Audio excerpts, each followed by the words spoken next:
अस्सलाम वालेकुम, मैं हूं आपका दोस्त काशिफ और आप मेरा यूट्यूब चैनल देख रहे हैं। जैसा कि आप लोग जानते हैं कि पिछले कोई 3 वीक पहले मैंने रॉयल पाम में लव बर्ड गाला हुआ था, उसको कवर किया था, जिसके ऊपर मैं आप लोगों का बहुत मशकूर हूं कि आपने मुझे बहुत पिज़राई दी उस वीडियो के ऊपर, बहुत लाइक किया और बड़े अच्छे उसके ऊपर व्यूज़ आ रहे हैं। और अपने दोस्तों की पुरज़ोर फरमाइश पे कि हमें काशिफ भाई आप हमें किसी ऐसे भाई का सेटअप दिखाएं कि जिन्होंने वो सेटअप स्टार्ट किया हुआ है और ज़ीरो से वो स्टार्ट किया है और आगे उसको एज ए बिज़नेस के तौर पे रन कर रहे हैं। तो मेरे साथ मेरे बहुत अच्छे दोस्त वसीम भाई के मैं सेटअप पे आया हूँ। उन्होंने अपनी छत पर जो है ना एक पूरी कमरे के अंदर अपनी एवरी बनाई हुई है। तो वो आज आपको उस सेटअप का जो है ना मैं आपको विज़िट करवाऊँगा और उनसे कंप्लीट डिस्कशन करेंगे, उनसे बातें पूछेंगे कि उन्होंने कैसे स्टार्ट किया, वो इस बिज़नेस में कैसे आए। तो बिना किसी देरी के अपना इस व्लॉग को स्टार्ट करते हैं और देखते हैं कि वसीम भाई ने ये सेटअप कैसे स्टार्ट किया और उसमें उनको किस हद तक कामयाबी मिली है। तो चलते हैं, अपना व्लॉग स्टार्ट करते हैं।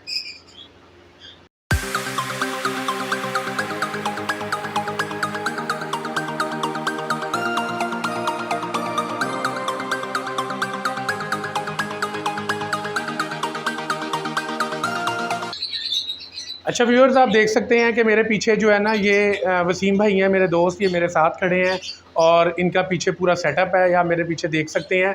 तो वसीम भाई के पास आए हैं, इनसे बात करते हैं और इनसे सारी डिटेल और पता करते हैं कि क्या सूरत हाल है। अस्सलाम वालेकुम वसीम भाई। बहुत शुक्रिया आपके आने का।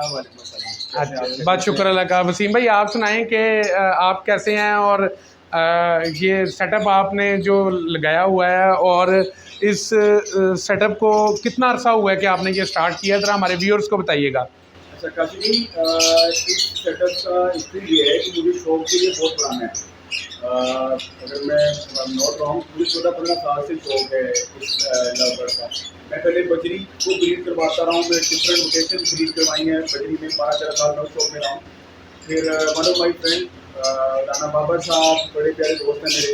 फिर मेरे दोस्त रजा खालिद साहब हैं, अपनी कंपनी में हैं 12-13 साल। तो उनकी मोटिवेशन की वजह से मैंने भी इसको एक प्रॉपर कमर्शियल लेवल पर स्टार्ट किया है। मुझे ऑलमोस्ट 3 साल हो गए पहले कमर्शियल बिजनेस स्टार्ट किया हुआ। अच्छा, दूसरे नंबर पे ये बताइएगा कि कौन कौन सी ब्रीड से आपने जो है ना ये सेटअप अपना स्टार्ट किया था। अच्छा काशी भाई, ये बिल्कुल ऐसा ही है जिस तरह से एक बच्चा आज से ट्रोलिंग स्टार्ट करता है, ये काम भी, ये बिजनेस भी ऑब्वियस उस तरह से शुरू होता है। मैंने भी जो स्टार्ट जब कमर्शियल लेवल पे किया था तो मैंने अल्बाइनो से स्टार्ट किया था, कमर्शियल बर्ड से। अल्बाइनो से, पादुइनो से, पेस्टलिनो से, पादू पेस्टलिनो से, डकिनो से, क्रीमेनो से। तो 3 साल मैंने इसी बर्ड को ब्रीड करवाया, तकरीबन 3 साल। इस साल से मैंने बाय द ग्रेस ऑफ अल्लाह ताला ने मदद फरमाई और मेरे एक बहुत प्यारे दोस्त हैं, लाहौर से हैं, सालों के साथ हैं, जावेद भाई। उनसे मैंने इस साल जो है वो परचेजिंग की है डलूम्स की, पेन पेलोस की। तो finger cross for this season. अच्छा वसीम भाई, ये भी बताइएगा कि ये जो मैं अपने पीछे व्यूअर्स आप देख सकते हैं कि ये काफ़ी अच्छा सेटअप इन्होंने किया हुआ है छत पे। तो और वसीम भाई ये बताइएगा व्यूअर्स को कि ये जो सेटअप पीछे नज़र आ रहा है, ये सेटअप आपने स्टार्ट में ही इतना बड़ा लगाया था या इस सेटअप को आहिस्ता आहिस्ता आपने बढ़ाया है? नहीं कभी भी स्टार्ट में तो सेटअप बनता नहीं है, इनफैक्ट बनना नहीं चाहिए। ये पूरा एक प्रोसेस है, एक साइकिल है जो कि स्टार्ट होता है बर्ड की 3 महीने की एज से जब हम खरीदारी करते हैं। ऑब्वियसली जब हम कोई काम स्टार्ट करते हैं, खरीदारी तो करते हैं बिजनेस को बनाने के लिए, तो 3-3.5 महीने का बर्ड आता है, फिर वो 4-5 महीने 5-6 महीने आपके पास स्टे करता है, उसके बाद वो 10-11 महीने में वो ब्रीड के लिए रेडी होता है, ठीक है। उसके बाद फिर सारा चित्रकार शुरू होता है। तो ये मैंने स्टार्ट जो है वो बिल्कुल 4 या 6 केजी से किया था, ठीक है। सो अब पिछले 3.5-4 साल की अल्लाह ताला की खास मेहरबानी है कि मैं पिछले 4 साल की मेहनत और के बाद यहाँ तक पहुँचा। मेरे पास आज ऑलमोस्ट 50-60 केजीज और पेयर्स हैं। अच्छा वसीम भाई, ये भी बताइएगा कि आप, मुझे पता है कि आप जॉब करते हैं और आपने जॉब के साथ साथ ये काफ़ी इन्वेस्टमेंट मुझे हुई आपकी यहाँ पे नज़र आ रही है, तो इस जॉब के साथ साथ आपको इस काम में आने का किसने मशवरा दिया जो आपने ये स्टार्ट किया? कभी जो आप इतनी बड़ी इन्वेस्टमेंट देख रहे हैं ना कि एवरी की बहुत बड़ी इन्वेस्टमेंट है, उसके बाद केजीज पे इन्वेस्टमेंट होती है, फिर बर्ड भी सस्ता नहीं है। आप मुझे लिए काफ़ी अच्छा हो गया तो मेरा दिल मतलब बड़ा हो गया है और अब मजबूती आ गई है और अब तजुर्बा मुझे हो गया, तो मैंने बड़े से महंगे बड़े 20 साल बाइक लिए हैं। मशवरे मैंने अभी जैसे पहले बताया कि मेरे दोस्त राना बाबा वो बहुत पुराने इस फील्ड में, उनका मशवरा था, मुझे साथ लेकर चले, खरीदारी मुझे उन्होंने करवाई। फिर मेरे को सदा खालिद है, वो मेरी कंपनी में ही होते हैं, हम लोग एक कंपनी में 12-13 साल से हैं। सो ऑब्वियसली 10 बजे ऑफिस जाते हैं, शाम को 6 बजे आते हैं। सो ये है कि ये काम आप ऑफिस के साथ मैनेज कर सकते हैं। तो मैं तो इंकरेज करूँगा उन लोगों को जो कि स्टूडेंट्स हैं, जो कि बिजनेसमैन हैं, जो कि प्रोफेशनल लोग हैं, वो भी इस फील्ड में आए। और इस फील्ड में सिर्फ पैसा ही नहीं है, इस फील्ड में आप ये काम आपको बहुत ज़्यादा अटेंड करता है।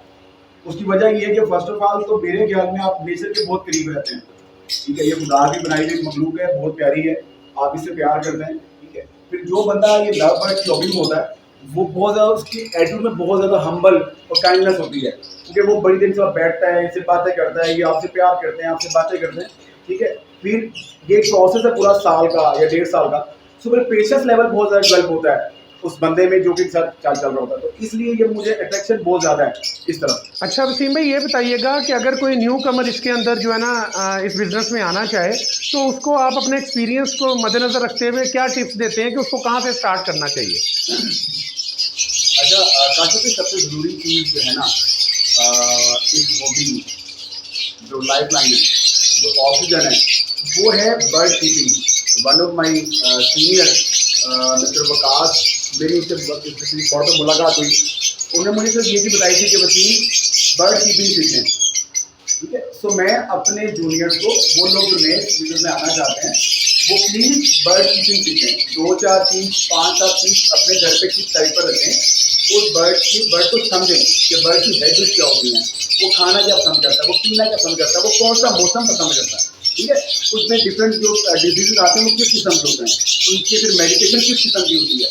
तो सबसे जरूरी इसमें ये है, नो डाउट प्रॉफिट है, बट इन सब चीज़ों के बाद है, इसके बगैर नहीं है। अच्छा वसीम भाई, ये बताइएगा कि ये जो आपने ये तो इनिशियल बता दिया कि ये सेटअप इस तरह स्टार्ट करना चाहिए, मगर ये जो न्यू कमर है उसने ये सेटअप स्टार्ट कर लिया, इसको सेटअप को स्टार्ट करने के बाद उसको अगला स्टेप क्या है उसको, कि ये एवरी किस तरह बनानी चाहिए, उसके लिए जगह क्या रिक्वायर्ड है और क्या उसकी जो है ना उसकी सेफ्टी के लिए क्या चीज़ें हैं, तो ये भी थोड़ा सा एक्सप्लेन कीजिएगा। अच्छा काशी भाई, अगर तो वो ये समझता है न्यू वेंचर या नया आदमी, जो उसको ये चीज़ समझ आ रही है, वो बर्ड की नेचर को, बर्ड की हैबिट को समझना शुरू हो गया है, तो अगर तो समझते रहते जाना है, तो ऑब्वियस सबसे पहली चीज़ है कि जहाँ पर वो बर्ड का काम स्टार्ट करेगा, वो एक अच्छी साफ सुथरी जगह होगी, नंबर 1, वो रोशनदार होगी, ठीक हो गया, वहाँ पर धूप भी आती होगी, वहाँ पर की आवाज़, ताज़ा हवा, सब कुछ जैसे मतलब कि मैंने कि जैसे आप और मैं लेवल में खड़े हैं, बाहर का देखें टेम्परेचर 44-45 हो रहा होगा, आप मीटर पर देखें टेम्परेचर क्या आ रहा है, ठीक है। तो 32-34 पे बर्ड का जो है ना वो काम खराब होना शुरू हो जाता है। तो वो ऐसी जगह बनाए, एक एवरी बनाए जहाँ पे, अच्छा मेरा एक्सपीरियंस थोड़ा डिफरेंट है, मैंने लोगों को देखा है कि लोग किसी खरीदारी में, थोड़े लोग जो थोड़े सियाने लोग हैं, थोड़ी मैं ये बर्ड यूज़ कर रहा हूँ, वो बर्ड खरीदने हैं 10 लाख रुपए का, लेकिन एवरी में वो 2 लाख नहीं लगा रहे हैं, विद ड्यू रिस्पेक्ट, ठीक है। फिर बात जैसे गर्मी स्टार्ट होती है, तो फिर कूलर लग रहे हैं, हवा चल रही है और पानी से स्प्रे किए जा रहे हैं, तो ये तरीका नहीं है। आप थोड़ा सा पैसा पहले भी एवरी पर लगाएं, जो कि साफ सुथरी हो, रोशन हो, हवादार हो, सूरज की किरणें वहाँ पर आती हों, जो एक आम आदमी को, इंसान को चीज़ें चाहिए एक आम जिंदगी जीने के लिए। ऑब्वियस की बात है, यदि अल्लाह की जात बनाई हुई इंसान है, मखलूक है, इनको भी सब वही चीज़ चाहिए होती है। अच्छा वसीम भाई, मुझे ये बताइए कि माशाल्लाह जैसे मैंने पहले भी जिक्र किया कि आपका ये सेटअप जो है ना बहुत खूबसूरत छोटी सी जगह के ऊपर आपने बहुत अच्छा सेटअप किया हुआ है। हर बंदा इस बिज़नेस के बारे में ये बताता है कि इतना करने इतना फ़ायदा होगा, इतना करने इतना फ़ायदा होगा। क्योंकि मैं ये समझता हूँ कि कोई काम आप करते हैं तो उसका अगर फ़ायदा होता है तो उसमें उसके नुकसानात को भी सामने देखना पड़ता है। तो काइंडली ज़रा ये जो न्यू कमर्स हैं उनको ये बताइएगा कि अगर इसके फ़ायदे तो बहुत ज़्यादा हैं, मगर नुकसानात जिनसे शुरू में बंदा करके एहतियात करे तो किस तरह बचा जा सकता है ताकि उन नुकसानात कम से कम हो सकें। अच्छा काशी भाई, ये बड़ा मेन पॉइंट है इस बिज़नेस का। जो आज का नया फैंसी है जो इसमें आना चाहता है इस काम में, वो बहुत सारी वीडियोस को देखता है और वो ये समझता है कि यार मैं इसमें इतने पैसे लगाऊंगा, मुझे इतने पैसे आना शुरू हो जाएंगे। इसमें कोई शक नहीं है कि अगर आप इसमें से कुछ पैसा लगाते हैं और ये आपको उसका बहुत ज़्यादा मल्टीपल देता है, इसमें कोई शक नहीं है। बट और बहुत सारी वीडियोस पढ़ी हैं इंटरनेट के ऊपर, बहुत सारी फिजिबिलिटीज़ पढ़ी हैं इसके ऊपर। आप चार्ज से पेड़ लगाएंगे, ये कॉस्ट है, इतने बच्चे आएंगे, इतने बिकेंगे, इतने लगाएंगे, इतने बिकेंगे। बट इसका दूसरा साइड ये है कि ये एक बहुत छोटी सी जान है, ठीक है। 1 मिनट लगता है बर्ड को एक्सपायर होने में। आपने बर्ड 2000 रुपये का ख़रीदा या 2 लाख का ख़रीदा, या आज की दौर में जो म्यूटेशन है, जो टॉप ऑफ द लाइन जो डन फेलो है, वो शायद 18-20 लाख रुपये का पेड़ भी है। तो वो उतनी वैसा ही बर्ड है जो 2000 रुपये वाला बर्ड है, ठीक है। तो 1 सेकंड लगता है बर्ड को जाने में, ठीक है। तो ये वही वाली बात है मैंने पहले आपसे की थी कि बर्ड कीपिंग सीखें। ये ओवरनाइट चीज़ें नहीं सीखी जाती, ये समझ नहीं आती। ये पूरा एक प्रोसेस है जिससे आपको एक फेंसर को गुजरना चाहिए आइडियली, ठीक है। ये कोई रेसिज्म नहीं है, ये कोई लस्ट नहीं है पैसे का, ठीक है। हाँ, पैसे में बहुत इस काम में बहुत पैसा है, बहुत अच्छा प्रॉफिट है, ठीक है। एक पेड़ जो आप 30,000 का लेते हैं वो साल बाद आपको 1.5-2 लाख रुपये देता है, इसमें कोई शक नहीं है। और अगर आप इसका बिजनेस के इस तरह से ही बनाएं कि 30,000 रुपये वाले अगर आप 10 पेड़ खरीदते हैं, 3 लाख रुपये आपकी कॉस्ट आ गई बर्ड के ऊपर की बात कर रहा हूँ, ठीक है। और प्रॉफिट अगर देखें तो अगर आप 1.5 लाख रुपये एक बर्ड का प्रॉफिट देखें तो 10 से 15 लाख प्रॉफिट आ गया। वो कौन सा कारोबार है जो 3 लाख रुपये लगाएं और आपको साल 15 लाख रुपये आता हो और आपकी वो जो कॉस्ट है वो भी आपके पास ही हो, ठीक है। बट द थिंग इज़ कि आपको बर्ड को संभालना आना चाहिए। गर्मियाँ जब आती हैं तो पता होना चाहिए आपको कि किस टेम्परेचर में बर्ड सर्वाइव करता है। जब सर्दियाँ आती हैं, सर्दी भी माशाल्लाह लाहौर में बहुत पड़ती है, अब वो टेम्परेचर ऑलमोस्ट 0 पर माइनस से भी एक कभी कभी आ जाता है। सो आपको पता होना चाहिए कि यू हैव टू नो कि सर्दियों में बर्ड को टेम्परेचर क्या देना चाहिए, सर्दियों में बर्ड की खुराक क्या होती है, गर्मियों में बर्ड की खुराक क्या होती है। फिर जो 12 महीनों में 2 महीने बरसात के आते हैं, आपको पता होना चाहिए कि बरसात में बर्ड को किस तरह संभाला जाता है। बरसात में ह्यूमिडिटी बहुत ऊपर नीचे होती है, ठीक है, बर्ड सर्वाइव नहीं करता, ठीक है। गर्मियों में तो हम लोग कूलर चला लेते हैं और अगर जो बड़े फैंसियर हैं वो एसी चला लेते हैं, ठीक है। लेकिन बरसात में क्या, जितना कूलर चलेगा तो वो हवा में नमी का तनासुब बढ़ा देगा जो कि बर्ड के नुकसानदेह है, ठीक है। तो ये बहुत सारी चीज़ें जिसके ऊपर कैंसर को समझना चाहिए। वीडियो से कंसल्ट करें, उस्तादों के पास बैठे कि यार सर्दी गर्मी में किस तरह से बर्ड का बिहेवियर चेंज होता है हर मौसम में, ठीक हो गया। सो ये वो चीज़ें जिसके ऊपर इन्फ्लुएंसर को काम करना चाहिए। कारोबार में बहुत पैसा है, नो डाउट, मैं भी अच्छे पैसे कमाता हूँ, जॉब भी कर रहा हूँ, ये वाला बिजनेस भी अपना माशा साथ चला रहा हूँ। बट मैंने एक अरसा लगाया है जो एक आम इन्फ्लुएंसर नहीं लगाना चाहता, जिसको लगाना चाहिए। आपकी एवरी मैं यहाँ पे देख रहा हूँ और माशाल्लाह यहाँ पे डिफरेंट किस्म के लवबर्ड्स मुझे नज़र आ रहे हैं। तो अगर हमारे व्यूअर्स को बताइएगा कि आपके पास कौन कौन सी नस्ल के जो है ना लवबर्ड्स हैं और वो उनकी एज क्या है और वो क्या उनकी कंडीशन है, जरा बताएंगे जरा। अच्छा काशिफ भाई, by the grace of Allah, love bird में 2 किस्म की कैटेगरीज होती हैं। Number 1 is commercial, number 2 is mutations. और मेरे पास अल्हम्दुलिल्लाह रब्बिल आलमीन, और आपका कैमरामैन दिखा सके, मेरे पास कमर्शियल में जो स्टार्ट होता है वो स्टार्ट होता है अल्बाइनो से, अल्बाइनो ब्लैक आई, अल्बाइनो रेड आई स्प्लिट, अल्बाइनो रेड आई, फिर पार ब्लू स्प्लिट इनोस, फिर पेस्टलिनोस। फिर उसके बाद अगर आप ये देखें, ये अल्बाइनो का रेड आई का मेल है और साथ जो है पेस्टलिनो की फीमेल लगी हुई है, ठीक है। अगर आप ये वाला केज नंबर दिखाते हैं वीवर्स को तो इसमें अल्बाइनो का रेड आई का मेल है और फीमेल जो है वो पेस्टलिनो की है। उसमें 4-5 जो बच्चे हैं वो इसी पेयर के बच्चे, इसने 2 क्रीमेनो प्रोड्यूस किए हैं, 2 पेस्टलिनो प्रोड्यूस किए हैं और रेड आई प्रोड्यूस किया है, ठीक है। फिर उसके बाद अगर आप म्यूटेशंस की बात करेंगे तो मेरे पास ये अप्लाइंस लगे हुए हैं, ये ग्रीन ओपलाइन है, वो ब्लू वो यूविंग फिशरी है, ठीक है। फिर उसके बाद अगर इससे ज़्यादा ऊपर की बात करते हैं तो मेरे पास ये बाय द ग्रेस ऑफ अल्लाह डेलूट्स का पेयर है। फिर उसके बाद इससे जो ऊपर टॉप लाइन है वो पेल फेलो का पेयर है, ठीक है। फिर अगर ये देखें बस कॉलोनी में कुछ जो है ना वो ग्रीन फिशर हैं जो कि स्प्लिट डेलूट्स भी हैं, स्प्लिट पेल फेलोज भी हैं, स्प्लिट ऑपलाइंस भी हैं। तो मेरे पास बाय द ग्रेस ऑफ अल्लाह दोनों किस्म की जो कैटेगरीज हैं वो कंप्लीट हैं अल्हम्दुलिल्लाह। माशाल्लाह आपने काफ़ी बर्ड मुझे यहाँ पे आपके नज़र आ रहे हैं। ये भी बताइएगा कि अगर कोई इनको मौसम चेंज होता है तो इनको कोई आप किस तरह इनकी केयर करते हैं, क्योंकि ये बड़ा नाजुक सा ये परिंदा है, तो क्या सेफ्टी पर्पस क्या है इसके कि अगर कोई इशू आ जाए, कोई प्रॉब्लम बन जाए, कोई मौसम चेंज की वजह से तबीयत इनकी खराब हो जाए तो क्या करते हैं आप? अच्छा काशिफ भाई, ये बड़ी एक सिंपल सी लॉजिक है, बहुत सिंपल सी, कि आप जब गर्मी आती है तो ऑब्वियसली आपके बॉडी का टेम्परेचर जो है बहुत ज़्यादा बढ़ता है। उसके लिए आप हल्के कपड़े पहनते हैं, कोशिश करते हैं ज़्यादा कि आप ठंडे कूलर के आगे रहें या एसी के आगे रहें और अपने आप को धूप से बचाएं। पानी का ज़्यादा इस्तेमाल करें, ठीक हो गया। ज़्यादातर सब्जियों का इस्तेमाल करें। Same goes with these birds, ठीक है। इनको भी जब गर्मी आती हैं तो हम ज़्यादा इनको ठंडी हवा में रखने की कोशिश करते हैं, ज़्यादा कोशिश करते हैं इनको फ्रूट्स और रखें उसके ऊपर रखें, वेजिटेबल्स के ऊपर रखें। तो जितना हम लोग अपने आप को, अपने बच्चों को दवाइयों से दूर रखते हैं, इस तरह से ही हम अगर इनको सेम उस तरह से ही हाइजेनिक फूड, ठीक है, साफ़ पानी, ठीक है, हवादार इनका कमरा हो, प्रॉपर वेंटिलेशन हो। सो अगर आप ये चीज़ें अपने बर्ड को देते हैं तो इसी से आप बरील ज़िम्मा है कि सर्दी है या गर्मी है बर्ड आपका ख़राब नहीं होगा, ठीक है। मैं आपको सजेस्ट करता हूँ न्यू फेंसर को कि मेडिसिन से बचें, ठीक है। और इन बर्ड की एक खामी ये भी होती है कि जो बर्ड एक दफ़ा किसी बीमारी में चला जाता है उसका सर्वाइवल बहुत मुश्किल होता है। कोशिश करें कि अपने बर्ड को नेचुरल एनवायरनमेंट दें तो इंशाल्लाह बर्ड आपका ख़राब नहीं होता, बर्ड एक्सपायर नहीं होता।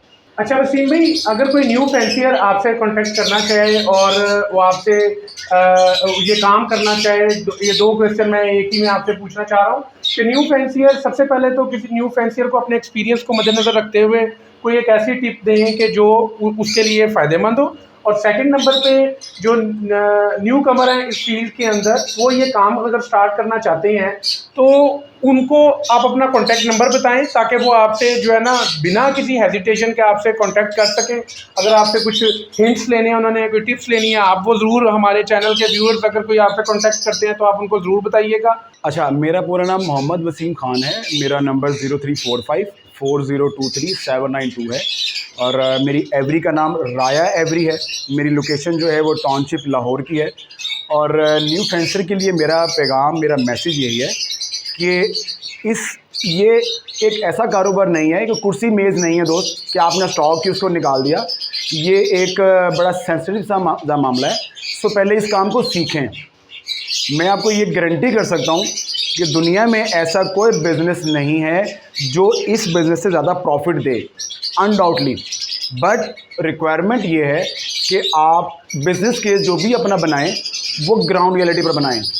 जिस तरह बाकी बिज़नेस में लोगों की लक काउंट करती है, इस बिज़नेस में लक तो बहुत ज़्यादा काउंट करती है। आप 4 लाख रुपए वाला एक पेड़ लगाते हैं, वो मुमकिन है कि वो मतलब वो पेयरिंग ना हो, वो मर जाए, ठीक है। सो द थिंग इज़ कि स्टार्ट ज़मीन से करें और ऊपर नज़र ज़रूर रखें। ये रेसिज्म नहीं है, ये बिज़नेस, इसमें कोई लस्ट नहीं होनी चाहिए, ठीक है। आहिस्ता आहिस्ता चलें, ग्रेजुअली चीज़ें इंप्रूव होती हैं। हम भी 14-15 साल से शौक कर रहे हैं, तो आज अल्लाह ने यहाँ तक पहुँचाया है। अपनी मेहनत से हम यहाँ थोड़ी बहुत कोशिश करके यहाँ तक पहुँचें। So good luck. मेरे लाइक जब कभी खिदमत हो मुझे ज़रूर याद कीजिए। और बहुत शुक्रिया काशिफ भाई आपका, बहुत शुक्रिया आपका याद करने के लिए। दोबारा हम ज़रूर मुलाकात होगी। अच्छा व्यूअर्स, आपने देखा कि मैंने अपने न्यू फैंसियर्स और न्यू कमर्स के लिए जो है ना एक दफ़ा फिर लव बर्ड के ऊपर पूरी डिटेल से वसीम भाई के साथ जो है ना वीडियो बनाई है। तो अगर आपको किसी भी तरह की कोई हेजिटेशन हो इस काम से रिलेटेड तो आप वसीम भाई का कॉन्टैक्ट नंबर डिस्प्ले पे भी आ रहा है आपके सामने, आप इनसे कॉन्टैक्ट कर सकते हैं। हमेशा की तरह अपना बहुत ज़्यादा ख्याल रखिएगा, मुझे अपनी दुआओं में याद रखिएगा। मिलते हैं नेक्स्ट व्लॉग में, तब तक अल्लाह हाफिज़।